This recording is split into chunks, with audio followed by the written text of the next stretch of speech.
Naarangkada na sa Makati ngayong buwan ang mga high-tech at environment-friendly na hybrid bus. Bukod sa air-conditioned ang mga e-bus, meron din itong emergency exit at 6 na CCTV.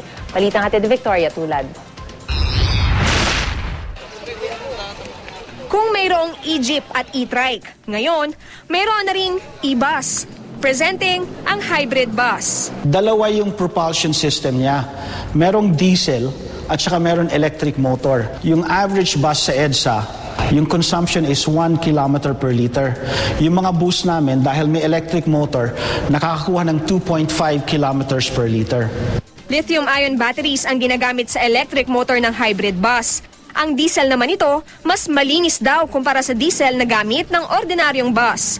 Ang carbon emission nga raw na nagmumula sa isang ordinaryong bus, katumbas ng emission na manggagaling sa 5 hybrid bus. Matindi yung carbon emissions natin. If we go the way we're going now, na wala tayong gawin na environmentally friendly mass transportation, hindi na rin natin mahihinga yung hangin natin.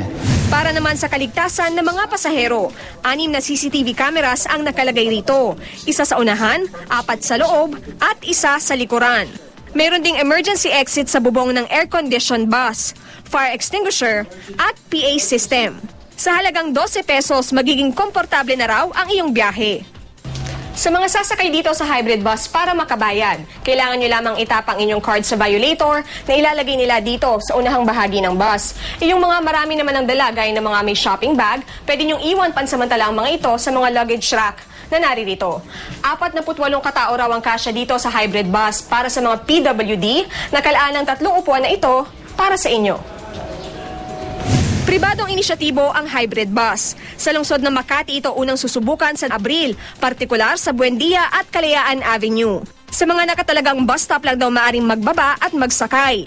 Ayon sa lokal na pamahalaan, malaking tulong ang hybrid bus sa mga nauna ng environmental advocacy. Dalawang klase yung population namin. Iba yung panggabi, iba yung pang-araw. Yung sa gabi nga, almost 700. 700,000 sa araw, umaabot kami halos ng 4 na milyon. Hindi man natin totally eliminate yung smoke emission, mabawasan man lang.